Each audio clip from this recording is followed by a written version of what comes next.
Mga kapuso, pinuri ng Malacanang ang pag-aproba ng Senado sa Sin Tax Reform Bill na layong taasan ng buwis sa alak at sigarilyo.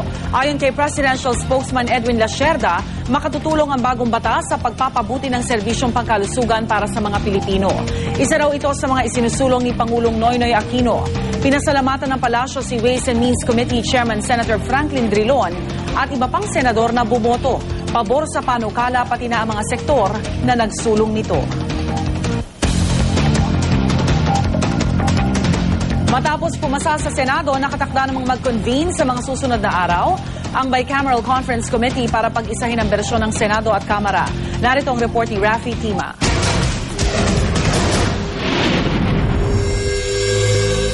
Last restructuring the excise tax on alcohol and tobacco products is hereby approved on third and final reading. Mr. President. Sa botong 15-2, inaprubahan ng Senado ang Sin Tax Reform Bill o Senate Bill 3299. Tanging si Senador Chis Escudero at Senador Joker Arroyo ang bumoto laban sa panukala. I've always voted against any increase in taxes given that I am of the firm belief that we have not exhausted all measures at collecting existing taxes efficiently. But having said that, Mr. President, I congratulate the majority in passing this measure. Si Senador Arroyo, una nang sinabi na hindi siya boboto para sa isang panukala dahil lang pinamamadali umano ng Malacanang. Batay sa inaprobahang panukala, sa unang taon ng implementasyon, 39.5 billion pesos ang kikitain ng pamahalaan at taon-taon, lalaki ito. In 2014, the increment will be 45.7 billion. In 2015, 52.3 billion. In 2016, 57.7 billion, and in 2017, 64.4 billion. Taon-taon tataas din ang presyo ng kada pakete ng sigarilyo. Ang low-price cigarette, magiging 12 pesos ang buwis sa unang taon ng pagpapatupad ng batas. Ang medium-price cigarette, 16 pesos. At ang high-price cigarette, magiging 20 pesos ang buwis.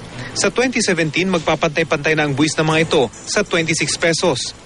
Sa fermented liquor tulad ng beer, 20 pesos ang buwis sa mga produktong may net retail price na dilalagpas sa 22 pesos, habang 25 pesos naman ang buwis sa mas mahal sa 22 pesos. Tataas din ito sa mga susunod na taon, alinsunod sa mga regulasyon na ilalabas ng Department of Finance. Sa distilled spirits tulad ng whiskey at rum, ang magiging buwis sa 2013, 20 pesos per proof liter at ang katumbas ng 15% ng net retail price per proof liter.